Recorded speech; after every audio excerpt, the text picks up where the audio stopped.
저는 M&A를 주업으로 하는 사람이고요. 국내 주식 투자 경력은 이제 한 23, 4년 정도 됐고 해외 투자도 한 16, 7년 정도 된 것 같습니다. 일단 올해 투자를 했고요. 뭐 다양한 케이스를 좀 많이 봤죠. 경험했고 그래서 여러분들께 또 혹시나 뭔가 도움이 될 만한 그 정보 그리고 경험을 통해서 좀 소식을 좀 드리고 싶어가지고 다시 한번 출연하게 됐습니다. 아, 네, 감사합니다. 그 최근에 좀 그래도 증시가 네. 한 달 전, 몇 주 전보다는 확실히 좀 분위기가 괜찮아진 것 같더라고요. 네. 좀 어떻게 진단하고 계세요? 확실히 괜찮아진 것 같긴 해요. 지금 미국이나 우리나라나 요즘에는 경기 침체 얘기 거의 안 하죠. 네. 그죠?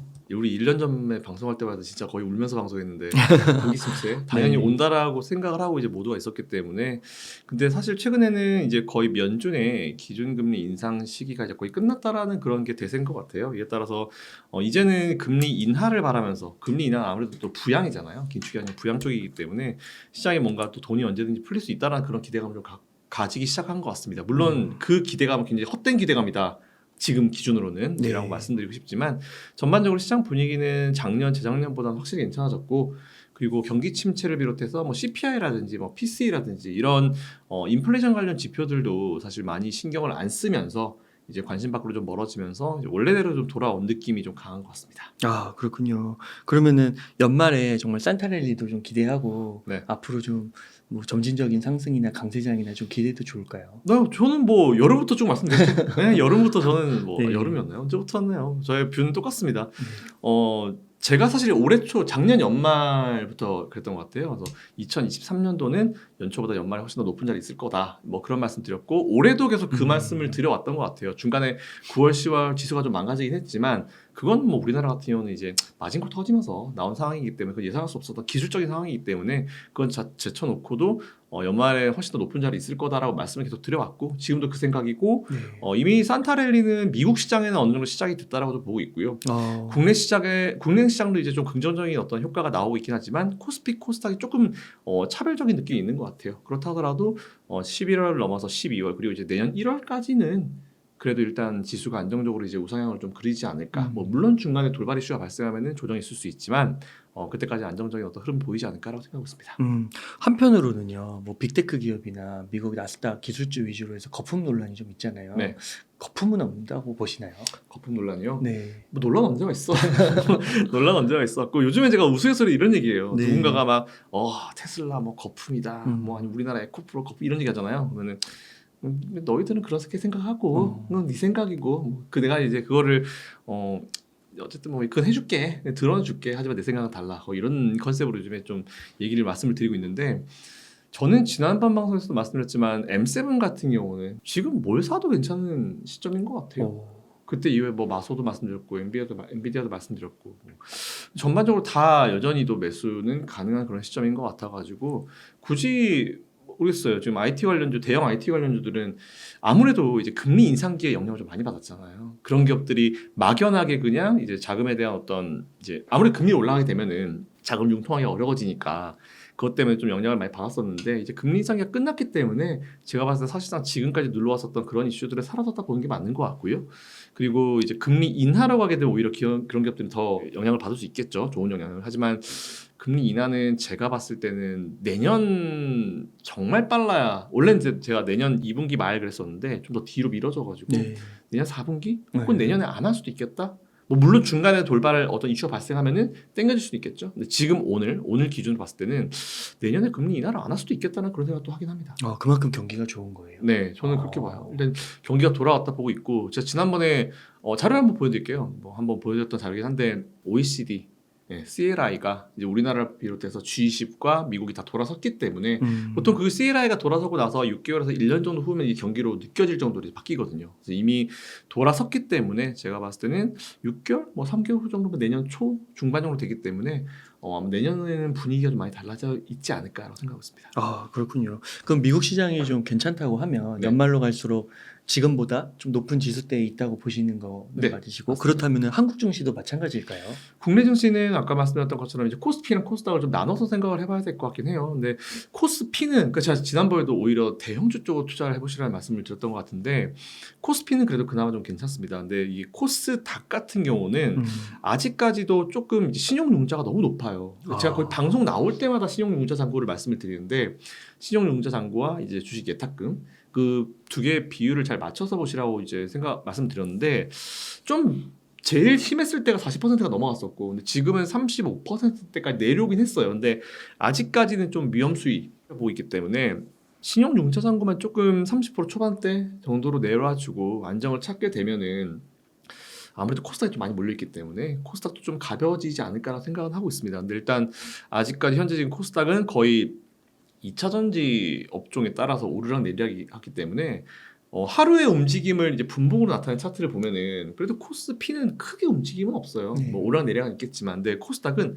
떨어졌다 올랐다 떨어졌다 올랐다 이게 몇 번 나오거든요. 그래서 변동성이 확실히 지금 중소형주 코스닥 위주로는 있구나. 이에 따라서 좀 안전하게 그냥 뭐 변동성이 난 좀 싫어 하시는 분들은 대형주 위주로 이제 코스피 쪽으로 하시는 게 맞는 것 같고 오히려 그렇게 웨이브도 뭐 난 괜찮아 하면서 뭐 오히려 좀 더 트렌디하고 좀 더 빠른 종목을 매수하고 싶어 하시는 분들은 예 코스닥 쪽도 나쁘지 않은 것 같습니다. 코스닥의 신용잔고가 높은 이유는 뭐라 생각하세요? 이게 사실 신용잔고 같은 경우는 개인 투자들이 이용을 하잖아요. 그러니까 이게 몇 년 동안 오면서 사실 저도 지금 몇 년 동안 그대로 가지고 있는 기업 종목을 수익률을 보면은 손실률을 보면은 마이너스 한 30% 40% 되는 종목들이 아직 많아요. 사실은 많이 올라왔지만 저점 찍고 올라온 상황이지 아직까지 마이너스가 크기 때문에 근데 내 건 마이너스가 크지만 2차전지는 많이 올라. 뭐 예를 들어서 뭐 에코프로 머티리얼스, 뭐 두산 로보틱스 뭐 엄청나게 올라가. 그럼 사실은 개인 심리상으로 넘어가고 싶은 게 심리거든요. 근데 그거를 그래서 종목 교체하자 해서 이걸 버려버리고 마이너스 30% 40% 손절을 하고 저쪽을 넘어가는데 현금으로 사신 분들이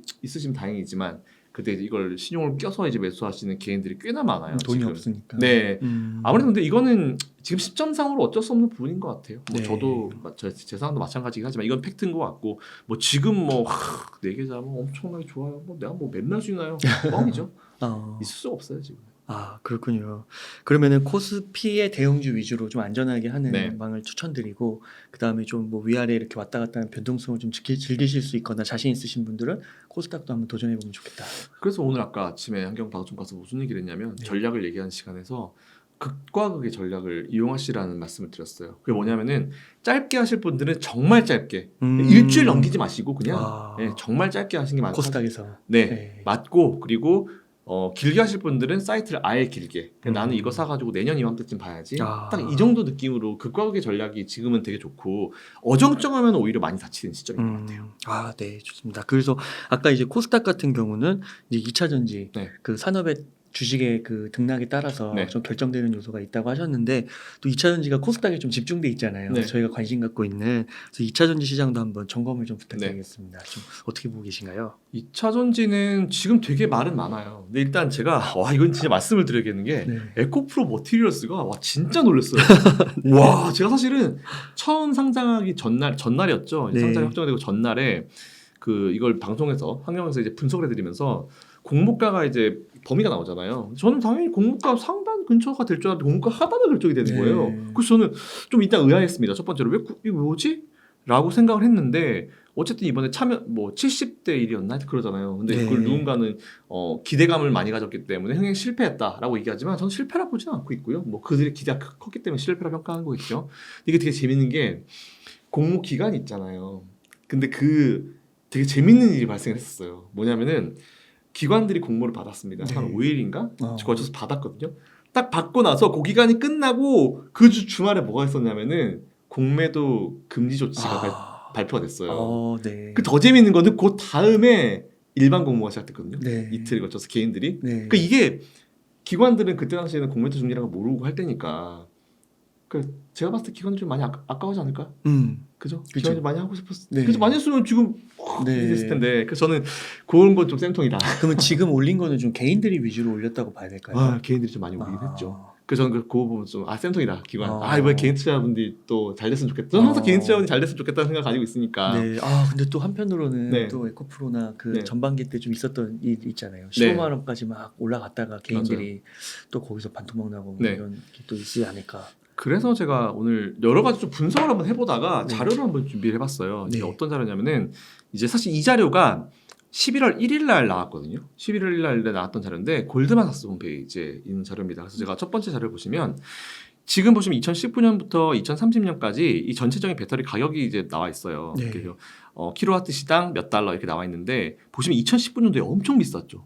170달러 주셨어요. 킬로와트 시당. 네. 엄청 비쌌거든요. 맨 왼쪽 보시면 여기가 제일 비쌌어요. 네. 그러다가 그 이후에 사실은 이게 우리- 총합으로 다 봐야 되는 건가요? 그쵸. 아. 여기 보면 이제 음극재, 양극재 다 아. 포함해가지고 있는 거기 때문에 네. 요건 다 합계로 보시면 됩니다. 그래서 이제 음. 전 배터리 전체적인 가격을 보시면 되는데 킬로와트 시당 가격이 나와 있어요. 네. 근데 일단 우리가 사실은 전기차 배터리를 관심 갖게 된 게 보통 이제 20년도, 21년도 이때잖아요. 그러니까 가격이 떨어지는 상황에서 우리가 관심을 가졌던 거거든요. 네. 그러니까 저는 사실 이게 어차피 우리가 관심을 가졌던 그 시점 자체도 배터리 가격은 킬로와트 시장이 이렇게 떨어지고 있었어요. 네. 그 저는 오히려 이렇게 떨어지고 있는 와중에서 많은 분들이 관심 가지니까 오히려 이게 안정을 찾는다는 생각을 했었거든요. 너무 비쌌고 사실 19년도에는 너무 많은 관심이 있었고 너무 많은 몰려 있었기 때문에 가격이 좀 많이 비쌌고 그 이후에 좀 팍 떨어지죠. 170대에서 이제 거의 140대 초반까지 떨어지고 130 후반까지 떨어지잖아요. 팍팍팍 떨어졌거든요. 근데 이제 개인 투자자들은 이때 그 관심을 굉장히 많이 가졌잖아요. 근데 그 이후에 2022년도에 확 올라요. 네. 오히려 저는 이때 좀 안타까웠던 게 사실 보면 요 부분만 딱 떼놓고 보면은 이 그래프는 이렇게 돼 있어요. 추세는 거의 추세는 계속 쭉 떨어지는 추세였거든요.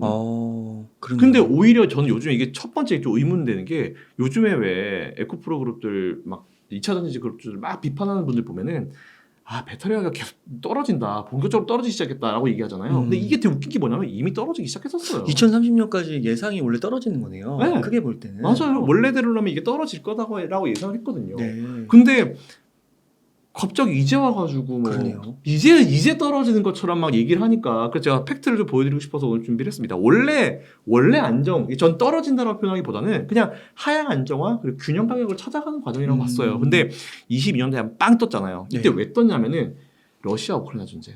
음. 러시아 우크라이나 전쟁이 발생하면서 이 원자재 가격이 다 올라 버린 거예요. 그래서 저는 사실 이런 부분들 때문에 좀 문제가 됐다라고 판단하는데. 각 항목별로 보시면은 뭐 팩 가격이 있죠. 그리고 뭐 프라핏 보라색이 사실 이제 순 프라핏이라고 보면 되는데 보시면 2026년도부터는 거의 남는 프라핏이 일정하게 바뀝니다. 일정하게 바뀌고 그리고 오펙스 같은 경우도 이제 어느 정도 이제 안정을 찾게 되고요. 그리고 나머지 이제 원자재 가격도 있고 이제 이거는 음극재와 양극재, 음극재 이렇게 나눠졌는데 보시면은 요 진한색 맨 밑에 진한색과 그 위에 바로 위에 파란색만 보시면 되는데. 이제 에노드 같은 경우는 거의 유사해요. 그러네요. 딱히 바뀐 게 없어요. 그러니까 이게 보시면은 이제 캐소드 요거 하나 가지고 이게 많이 올랐다 떨어졌다 따라가지고 전체적인 가격이 바뀐 거고 요 위에 갭을 보시면 사실상 위에 뭐 셀팩 가격은 뭐 좀 떨어져서 어느 정도 지금 비슷해요. 그 앞으로는 좀 더 떨어지는데 떨어진 그 퍼센티지가 그게 높진 않고 그리고 그 주변 밑에 보시면 프라핏 같은 경우도 이제 25년도 이후에도 일정해지고 그리고 중간에 이제 other compounds 같은 경우는 비슷하죠. 큰 변화가 없어요, 사실은. 그러네요. 외부적인 그 배터리에 들어가는 외부적인 어떤 이제 other compounds 같은 경우는 거의 유사해요. 바뀐 게 없거든요. 그럼 이제 이 그래프의 높이를 이제 만드는 게 뭐냐? 뭐에 제일 영향이 높냐? 캐소드거든요. 근데 이게 사실은 2022년도에 러시아 우크라이나 이슈가 발생하면서 그때는 뭐 다 올랐잖아요. 네. 온갖 게 다 올라버리기 때문에 이때 반등을 하면서 배터리 가격이 올라간 거예요. 그러니까 이게 사실은 다 아는 거죠. 원자재를 이제 수입해가지고 배터리를 만드는 그런 업체들 입장에서도 아무래도 이제 재료 그러니까 원재료가가 올라가잖아요. 네. 그렇기 때문에 당연히 이제 프라핏이 떨어질 수 있겠다. 이제 좀 뭐 지금은 가격을 올려가지고 이제 맞추겠지만 이 어느 정도 균형 가격을 맞출 때까지는 시간이 좀 필요할 것 같다는 생각을 분명히 했을 거거든요. 네. 그러니까 저는 반박을 하고 싶은 게 첫 번째, 지금 요즘에 뭐 배터리 가격이 떨어진다, 앞으로 계속 떨어질 것 같다, 막 되게 공포감을 주는데 정말 미안한데 개인 투자자분들이 들어가기 전부터 이미 가격은 하향 안정화를 균형 가격을 찾아가고 있었어요. 잠깐 22년도에 뜬 것뿐입니다. 근데 이거 가지고 이거 뜬 거 가지고 이걸 정확하게 설명을 해줘야죠. 왜 떴는지.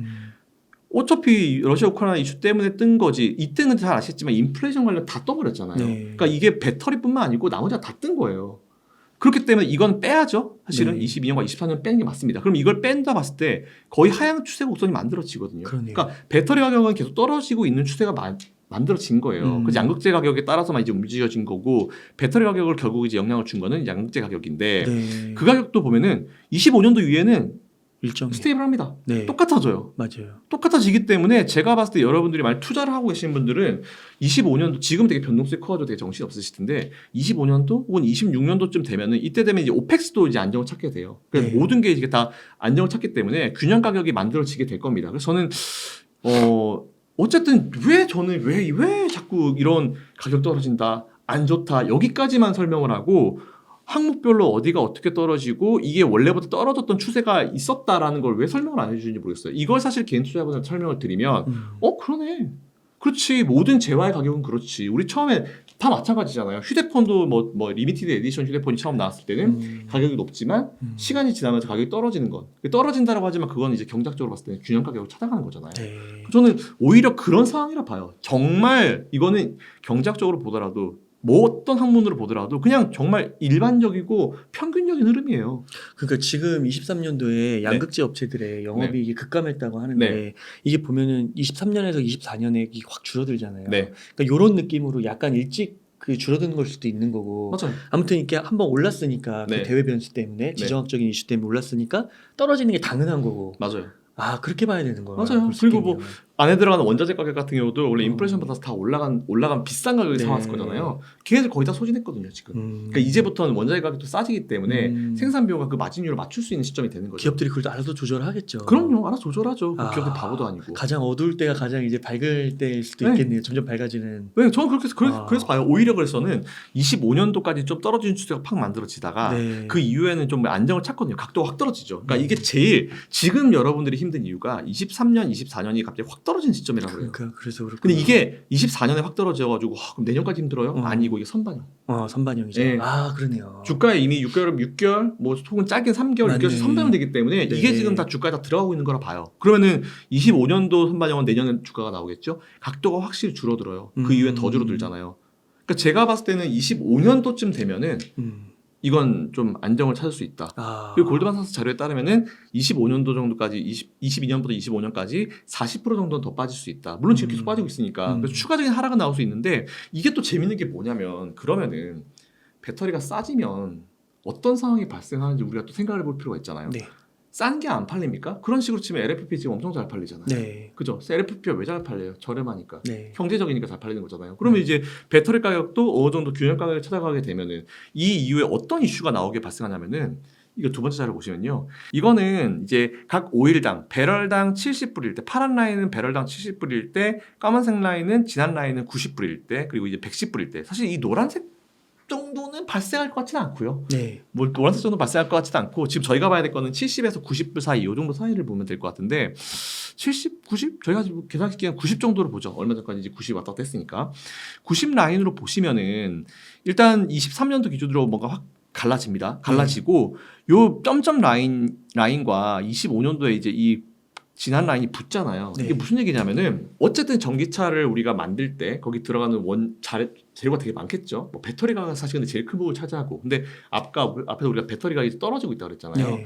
배터리 가격이 떨어지면서 전기차 가격도 자연스럽게 떨어질 것이고 그렇게 되면은 당연히 이제 이 기존에 있었던 이 ICE가 뭐냐면 내연기관차. 네. 내연기관과 EV가 제조 원가가 거의 유사해지는 시점이 25년도 근처라는 거예요. 오일 가격이 비싸지면은 상대적으로 전기차에 대한 수요가 올라가죠. 올라가는 거죠. 네. 그렇죠. 이제 그걸 갖다 같이 연결해가지고 그래프를 만든 걸 보시면 됩니다. 네. 그래서 일단은 배럴당 가격으로 이렇게 나와 있고 그래서 지금 우리가 볼 거는 제가 90불로 본 이유는 최근이랑 제일 비슷하고 최근에 90불 왔다 갔다 했으니까 물론 단기적으로 지금 연말에 이제 어떻게 할지는 모르겠어요. 연말에 과연 그 오펙 플러스가 어떤 결정을 할지 지금 뭐 연장한다고 하긴 하는데 그렇게 되면 또 흘러갈 수 있겠지만 일단 현재 기준으로 보면은 이렇게 좀 생각을 해볼 필요가 있을 것 같습니다. 그래서 이게 어떤 느낌이냐면은 오히려 이 그래프가 여기 보시면은 페이백 있잖아요. 우리가 지금 보조금이라는 걸 받고 있잖아요. 중국도 지금 막 정부에서 보조금을 줘서 근데 이거는 보조금을 없다라고 가정을 하고 보조금이 없다라는 가정을 하고 봤을 때 이제 내연기관차와 전기차에 대한 어떤 원가 들어가는 비용 자체가 비슷해진 시점이 25년도에서 26년 사이에 올 수 있다. 이런 얘기 하는 거죠. 그렇게 되면 오히려 유가가 높은 경우에 그 상황에서 유가가 높게 되면은 배터리 가격은 떨어지는데 유가가 높은 상황이 발생하면은 내연기관차랑 전기차랑 가격이 비슷하게 되면 당연히 네. 내연기관차 누가 사겠습니까? 유가 비싼데 아. 당연히 전기차에 대한 수요가 확 올라갈 수 있죠. 네. 게다가 미국 경기가 만약 그때에서 경기가 좀 더 안전해졌고 이제는 뭐 금리 인하를 할 수 있고 이런 기대감이 시장에 반영되고 분위기가 완전 전환됐을 때는 전기차 시장이 다시 한번 확 붐업될 수 있다는 거죠. 아 그렇겠네요. 그러면은 이게 오일 가격이 네. 저도 봤을 때 70으로 가기는 좀 어려울 것 같고. 아 그렇죠. 70으로 가면 또 이게 또 다른 문제가 발생하기 때문에 70까지는 또 그럴 수 있습니다. 좀 어려울 것 같고 한 진짜 90 정도가 좀 리즈너블한 것 같은데. 네 맞아요. 그럼 25년이면 진짜 보조금이 없어도 네. 이게 거의 수지 타산이 비슷해진다는 거잖아요. 내연기관차랑 비슷하게 간다는 거죠. 아 그렇구나. 그래서 저는 이제 어. 그래서 지금 전 내년 내후년 포인트를 잡고 있는데 이것도 사실은 이제 선반영 앞에서 우리가 본 대로 선반영 그래서 이제 25년 그러니까 우리가 2차 전지주를 지금 포기를 하면 안 되고 앞으로 한 2년 정도는 더 투자를 해야 되는 이유가 사실은 저는 이거라 봅니다. 그러니까 좀 어떤 전문가분들이 얘기하시는 게 한 25년, 26년에 네. 전기차 빅뱅 폭발이 한 번 있다고 하고 그게 요거에서 나올 수가 있겠네요. 네. 이 자료가 나오는 거죠. 아 그리고 30년에 완전 터지는 2차 백방 폭발이 오는 네. 거고 거의 뭐 2030년 가면은 오일 가격에 상관없이 그냥 다 수렴하네요. 네, 완전히. 그래서 오히려 그 이후에는 좀 의미가 없어지겠죠. 전기차가 얼마나 이제 커질지 모르겠고. 그러니까 이거 같은 경우는 이 자료 같은 경우는 현재 지금 각 그 중국, 유럽연합 그리고 글로벌 US, 미국의 각각 이제 전기차의 그 이제 퍼센티지인데 일단 중국이 많긴 해요. 네. 중국이 많긴 하고 지금 유럽연합이 두 번째고 글로벌이고 미국이 좀 적은데 이걸 봤을 때 이제 침투율이죠. 미국 시장에서 좀 더 이제 높을 수 있다라는 그런 내용을 보시면 미국은 한참 남았네요. 한참 남았죠. 글로벌 수준에도 못 미치네. 네, 미국은 여전히 제가 봤을 때는 시장이 더 성장할 수 있는 그런 분위기고 슈퍼차저. 그러니까 미국을 지금 잡고 있는 게 이제 테슬라니까 이제 그죠. 우리나라 2차 전지도 거의 미국이 중심 아닌가요? 맞아요. 타깃이? 맞아요. 그럼 아직 가능성이 되게 많이 남아 있는 거죠. 그렇죠. 그래서 중국 같은 경우 지금 미국 그래서 사실 보면은 미국도 지금 중국에 거의 멱살잡이를 하고 있죠. 그래서 지금 제재를 많이 걸고 있긴 한데 제가 봤을 때 전기차 시장에 거의 유일한 문제가 뭐냐면은 저는 예전부터도 그랬지만 결국은 인프라예요. 인프라. 중국은 전기차 판매는 많이 하죠. 차는 많이 파는데 문제는 뭐 사진도 여러분 아마 보셔서 아시겠지만 충전 한번 하려고 정말 중국 사람들 얼마나 많아요. 충전하려고 정말 많이 엄청 서 있거든요. 그렇구나. 충전 시간도 좀 길어. 짧지 않죠. 맞아요. 충전 시간도. 그래서 이제 그렇게 하다 보니까 테슬라도 머리를 써가지고 풀 충전 아니고 뭐 몇십 %만 충전하고 그 이상은 또 뭐 몇 분당 얼마를 더 매기겠다. 뭐 뭐였죠? 맞아. 혼잡세 맞아. 그걸 하겠다. 이렇게 해가지고 이제 좀 회전율을 올려버리는 거죠. 풀 충전하지 말라고. 네. 빨리빨리 가라고. 네. 그래서 저는 앞으로 이제 인프라에 대한 확충이 좀 제일 중요할 거라 판단해요. 근데 지금 보면 아시겠지만 우리나라도 뭐 EV 같은 게 있지만 역시나 이제 테슬라의 슈퍼차저가 그래도 제일 좋죠. 성능별로. 물론 이게 또 그런 점은 또 있대요.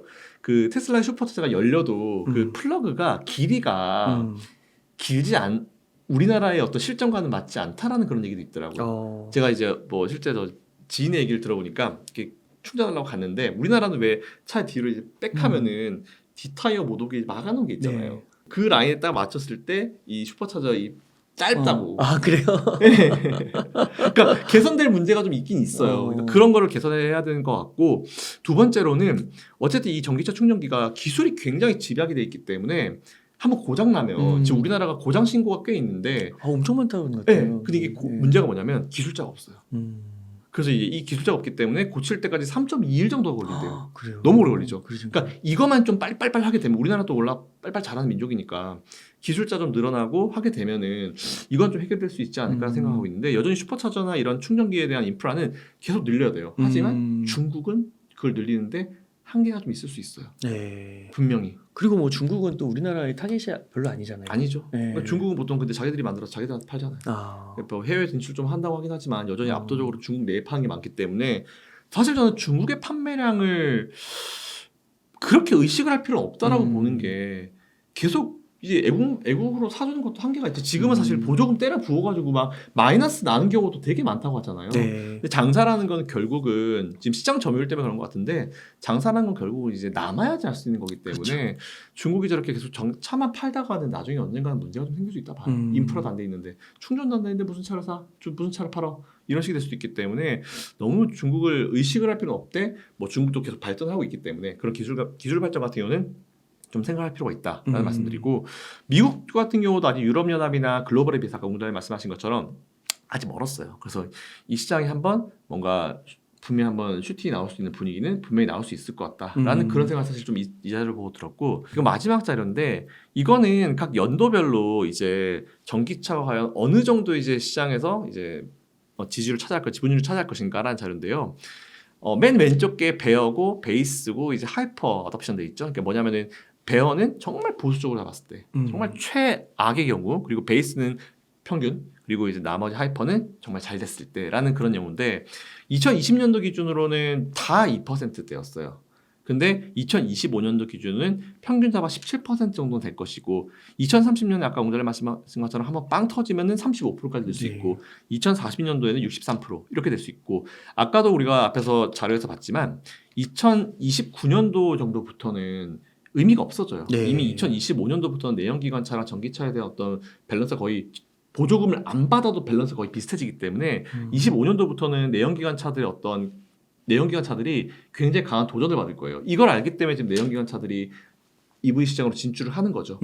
그런 부분인 것 같고. 근데 지금 아직까지 지금 미국 쪽 이제 이 전반적인 부분을 봤을 때 중국은 가성비 그리고 나머지 중국을 제외하고는 뭐 벤츠나 이런 기업들은 좀 아직까지는 좀 럭셔리 모델, 좀 비싼 모델 위주로 좀 많이 분위기가 되고 있는 것 같아요. 근데 만약 그런 기업들이 조금 더 이제 많이 일반화될 수 있는 대중화될 수 있는 그런 모델들을 많이 발표를 했다라고 했을 때 그때는 정말 한번 싸워볼 만한 어떤 시점이 되는 거죠. 그래서 저는 오히려 이게 굉장히 좀 신뢰도가 굉장히 좀 높다라고 생각을 합니다. 그래서 이게 사실은 올해 11월 1일 날 자료가 나왔어요. 그래요. 골드만삭스 홈페이지에 있는 최신자료네요. 네, 골드만삭스 홈페이지에 있는 자료인데 네. 이게 아직 우리나라에서 기사가 딱 한 번 시켰더라고요. 지난주에 그것도 지난주에 이제 한국경제신문에서 딱 한 번 시키셨더라고요. 그래서 잘됐다 싶어가지고 이제 준비를 해봤는데 어쨌든 이 자료를 통해서 보실 수 있는 거는 그냥 한마디 요약. 첫 번째, 어차피 2019년부터 이제 배터리 가격은 균형 가격을 찾아오고 있었다. 근데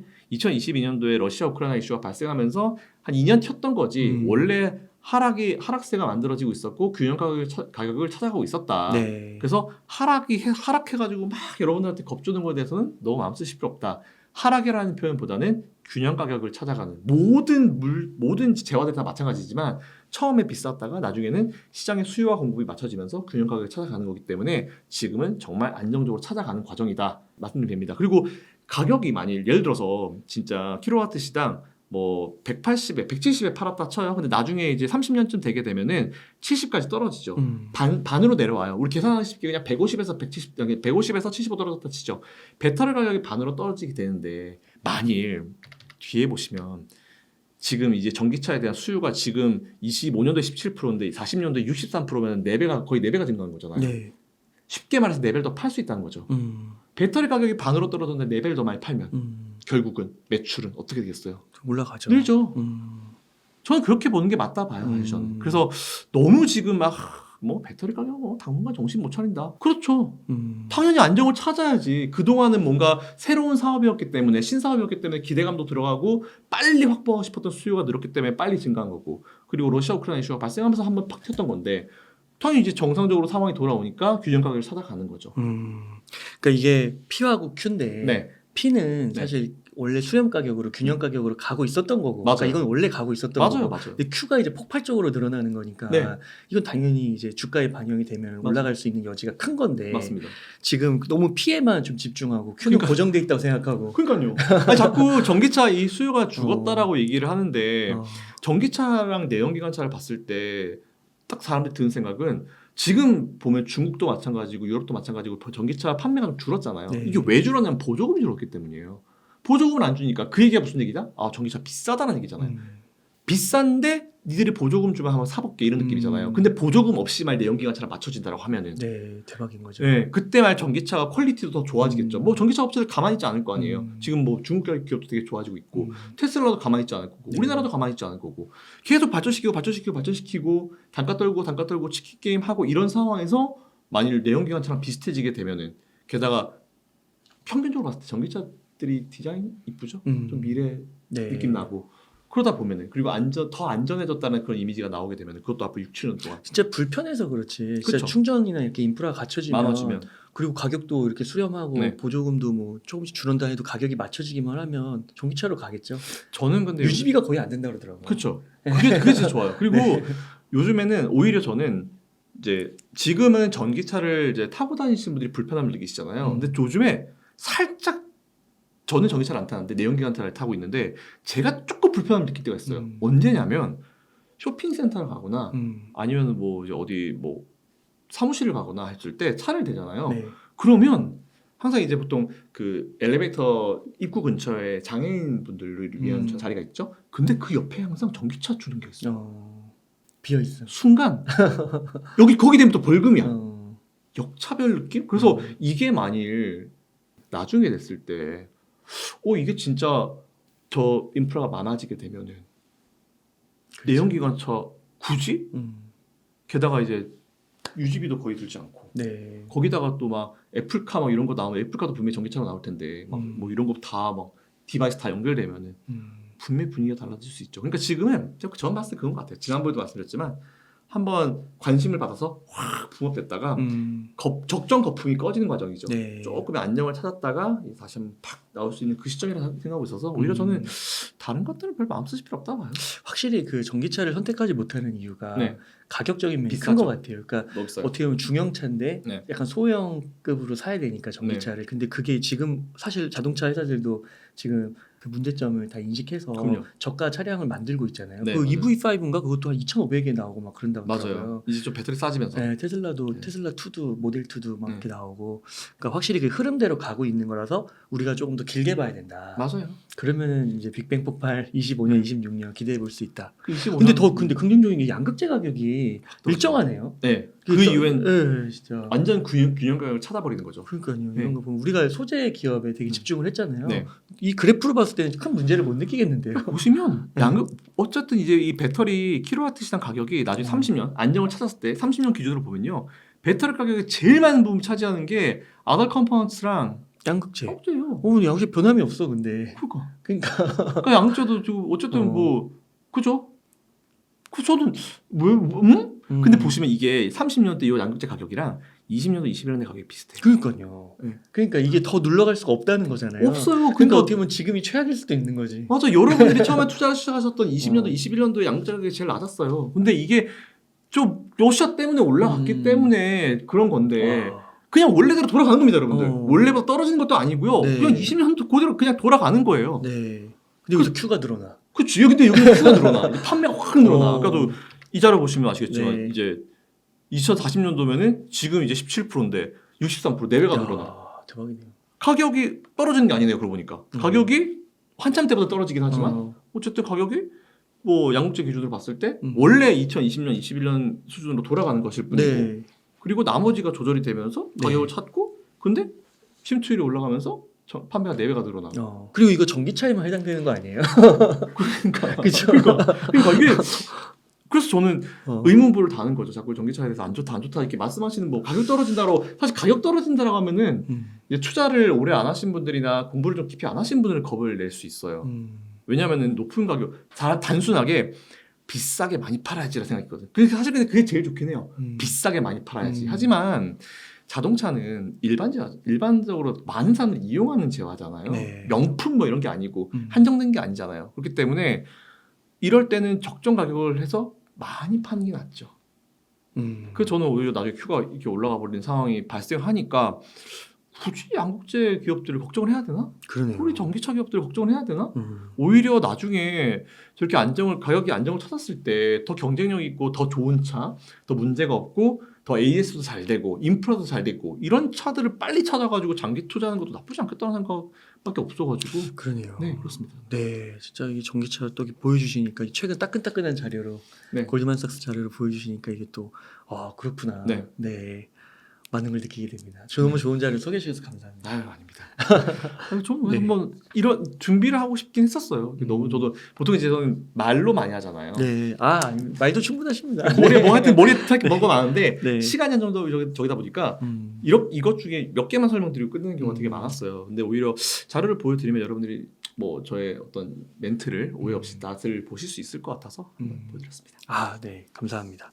그리고 지금 그 2차 전지 네. 주요 주식들이 그 공매도가 전면 금지됐는데 네, 공매도 잔고는 거의 줄지 않았다고 그러더라고요. 그렇죠. 그거는 왜 그런 거라고 혹시 보세요? 그냥 가만히 있더라고요. 뭐 그냥 어차피 추가로 하는 거 못 하니까 어, 뭐 기다리고만 있는 느낌이다라고 좀 생각이 들긴 드는데 여전히 고평가라고 보는 걸까요? 그냥 지금 되게 좀 벙 뜬 것 같아요. 음, 원래는 이제 막 뭔가 공매도를 할 수 있으면은 음. 진짜 이게 퍼센티지를 올렸다 내렸다 할 수 있는데 지금은 오히려 공매도 종지 기간이 내년 6월까지죠. 그래서 네. 더 늘릴 수 있다고 하죠. 그때까지 별로 당분 변할 것 같지 않아요. 그냥 그래도 있을 것 같아요.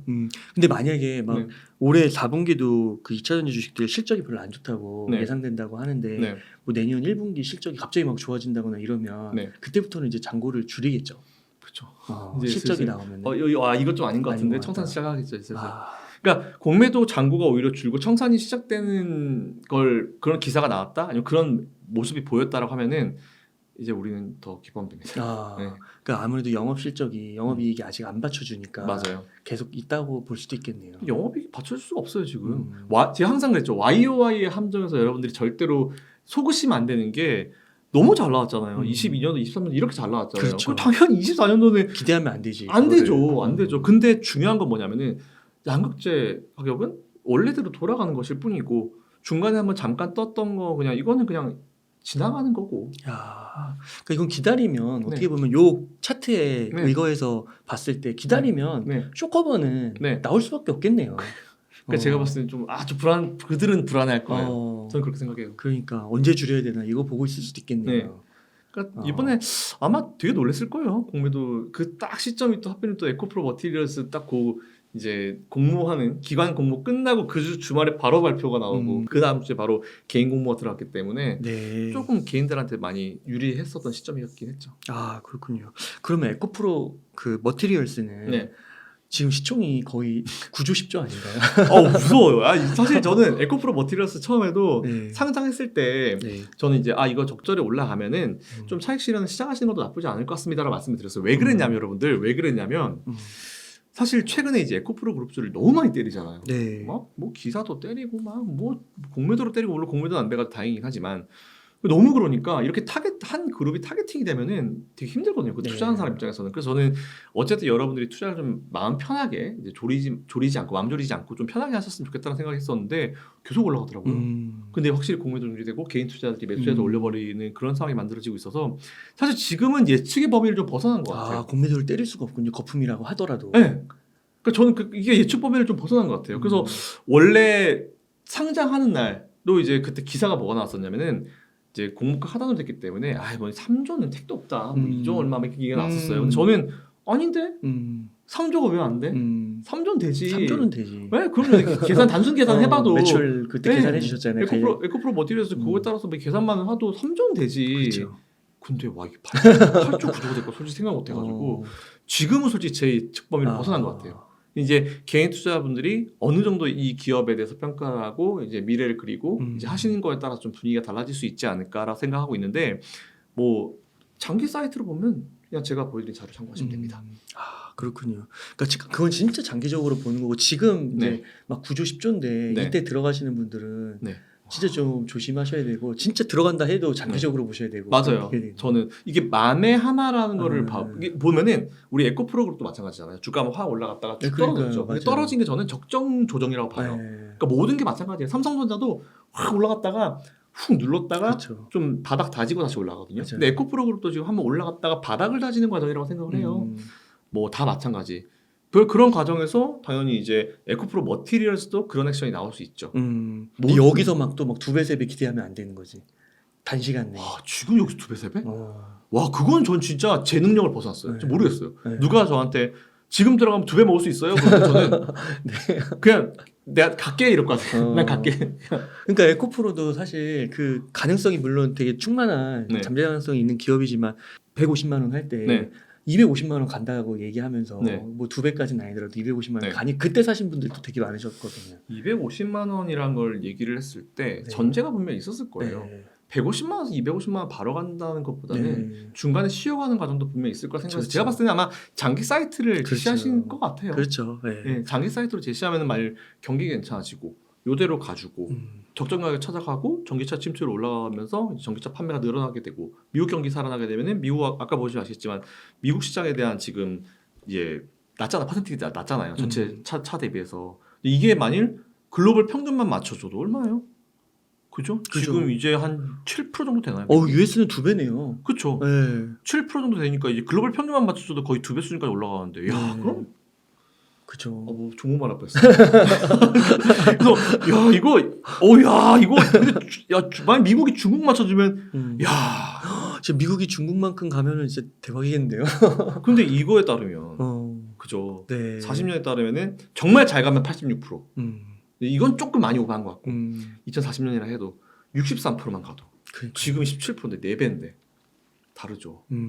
그래서 저는 오히려 이게 현재 흐름이구나라는 걸 좀 생각하셔가지고 이게 사실 여러분들께 제가 뭐 힘을 드리기 위해서 뭐 희망을 드리기 위해서 한 내용이 아니에요. 그냥 저는 팩트에 의거해가지고 이렇게 될 것 같다라는 자료를 보여드리면서 고드만 사스의 자료를 보여드리면서 제 의견을 이게 넣어서 좀 이제 여러분들이 좀 긍정적인 얘기를 드린 거지. 이렇게 분석을 하는 게 저도 맞다고 봐요. 너무 좋은 것 같아요. 왜냐면 그러니까 에코프로를 네. 예를 들어 자꾸 에코프로 얘기 나오긴 하는데 네. 아무튼 다른 2차전 지수도 많이 올랐잖아요. 대장이라. 근데 많이 오른 상태에서 네. 들어갔다가 지금은 이제 한 3, 4개월 이렇게 조정 받으니까 네.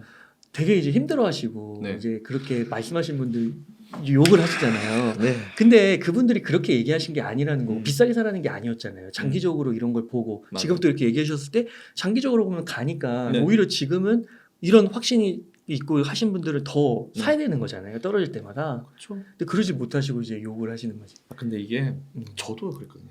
저도 이제 한 20한 3, 4년 투자해보다 보니까 이런 트렌드 종목 되게 많았어요. 네. 옛날에 뭐 태양으로 있었고 되게 엄청 많았어요. 정말 많았거든요. 근데 네. 그럴 때마다 저도 같이 욕을 했습니다. 욕 좀 하거든요. 욕 네. 좀 했었던 사람으로서 네. 이해는 돼요. 네. 충분히 저는.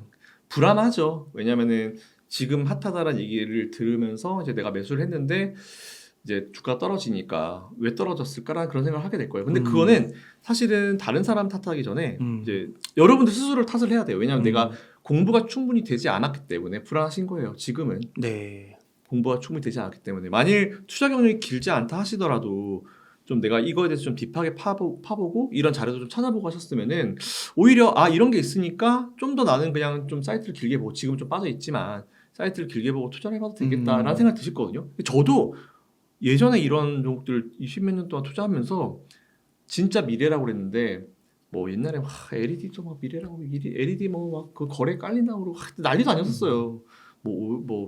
하여튼 한두 개가 아닙니다. 근데 그때 그 종목 들어가지고 핫할 때 따라 들어갔다가 마이너스 50, 60 찍은 거 한두 번 본 거 아니에요. 네.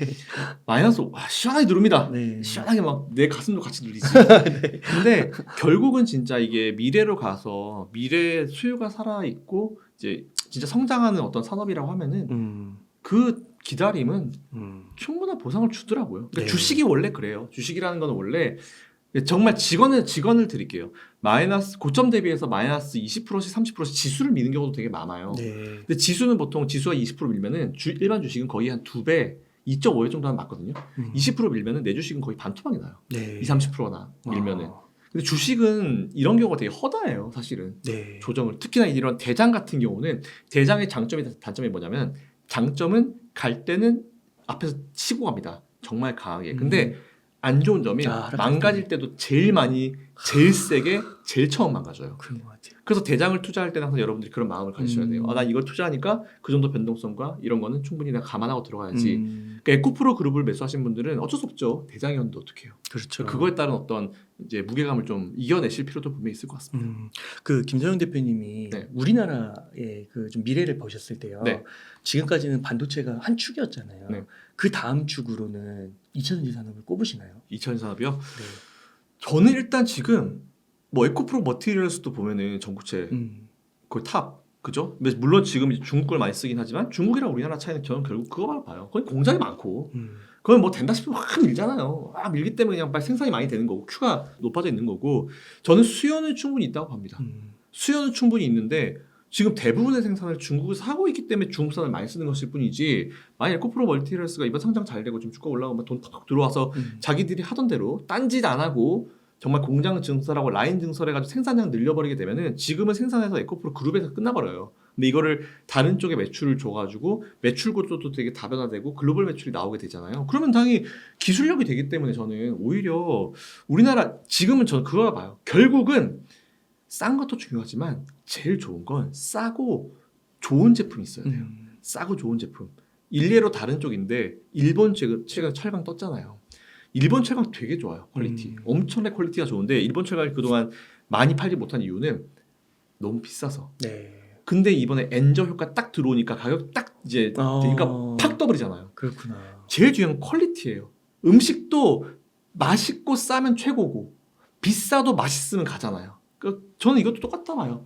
2차 전지도 우리나라 기술력 정말 좋아요. 누가 우리나라의 기술력에 대해서 뭐라고 합니까? 그 기술력이 워낙 뛰어나니까 미국도 우리나라랑 같이 가는 거고 그런 게 담보가 돼 있기 때문에 저는 오히려 2차 전지도 미래성장 산업 중에 하나로 뽑을 수 있죠. 그래서 제가 뭐 한 9개 꼽으라고 하면은 거기 2차 전지를 꼭 넣는 이유가 있죠. 9개. 다른 말씀 못 드리고 나중에 이거는 네, 추후 나중에. 공개. 알겠습니다. 그 아까 종목 얘기하실 뻔하다고 하셨는데 네. 몇 개만 얘기해 주시면 안 돼요? 좋은 얘기예요? 좋게 생각하시는 그렇게 생각하는 거예요? 네. 저는 그냥 무난한 거라도. 사람이 일관적이어야죠. 네. 저는 뭐 예전에 처음 얘기했을 때 엄청 리플 막 그래서 제가 웅달님한테 리플 너무 힘들어요 막 이랬던 포스코홀딩스. 포스코홀딩스. 네.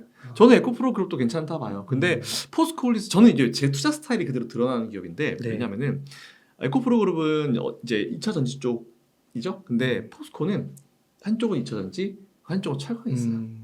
두 개를 같이 이렇게 하고 있죠. 네. 저는 최대한 안전한 걸 네. 좋아해가지고 2차 전지 올라갈 때는 또 올라가고 철강 올라갈 때 또 따로 올라가고 네. 철강은 결국은 저는 이제 중국 격을 좀 봐야 된다 생각을 해요.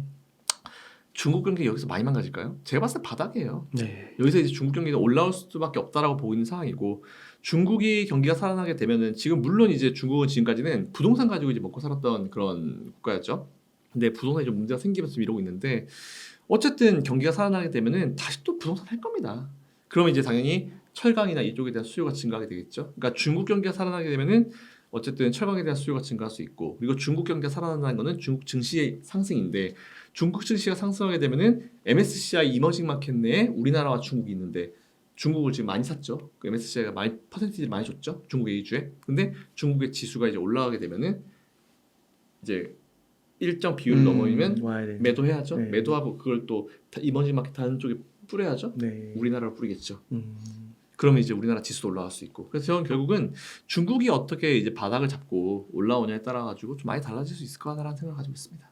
네, 그렇군요. 그래서 포스코홀딩스를 좀 안정적이면서도 맞습니다. 이렇게 보신다. 좀 그나마 좀 제일 안전하게. 그래서 저는 방송 보시는 분들 중에 개인 뭐 난 트레이딩 잘해 하시는 분들은 저는 좀 맞진 않아요. 네. 근데 제 방송 보시는 분들은 직장 다니시는 분들, 혹은 뭐 큰 돈 투자해서 뭐 배당까지 같이 받고 싶으신 분들, 내 되게 귀한 돈인데 좀 안전한 데 투자하고 싶어 하시는 분들은 포스코홀딩스가 지금 적절하다라 말씀드리고 그리고 미국 주식으로 한번 가봐야죠. 테슬라 가야 될 것 같아요. 테슬라? 네. 어.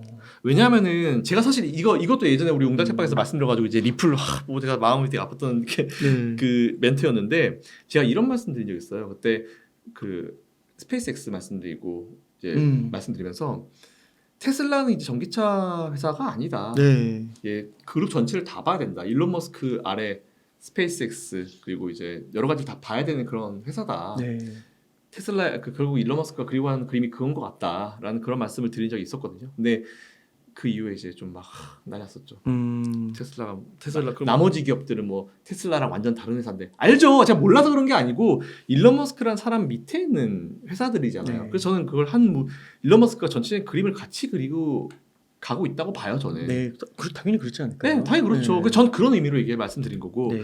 그러다 보니까 이제 테슬라가 자꾸 이제 스페이스X 그 위에다가 테슬라 뭐 차 하나 넣어가지고 같이 쏘고 막 우주에 날려버리고 이런 그 이벤트를 하는 이유가 전 그런 거라 보거든요. 그리고 스타링크도 마찬가지고 다 연결시킬 거예요. 결국은. 네. 그럼 이제 테슬라가 지금 밸류는 자동차로만 받고 있는데 원래 그 전체적인 매출에서 되게 적었던 부분이 뭐냐면은 슈퍼차저. 되게 적었어요. 1% 1% 왔다 갔다 했었나? 근데 이제 이게 중국 쪽에 진출했죠. 네. 상하이차랑 GME가 같이 만든 그쪽에다가 이제 슈퍼차저를 오픈해 주기로 했죠. 그래서 슈퍼차저도 더 늘리고 인프라가 더 필요하기 때문에 지금 보면 인프라 관련주들이 우리나라도 마찬가지고 이제 미국도 마찬가지고 되게 핫해요. 네. 최근에 좀 많이 떠오릅니다.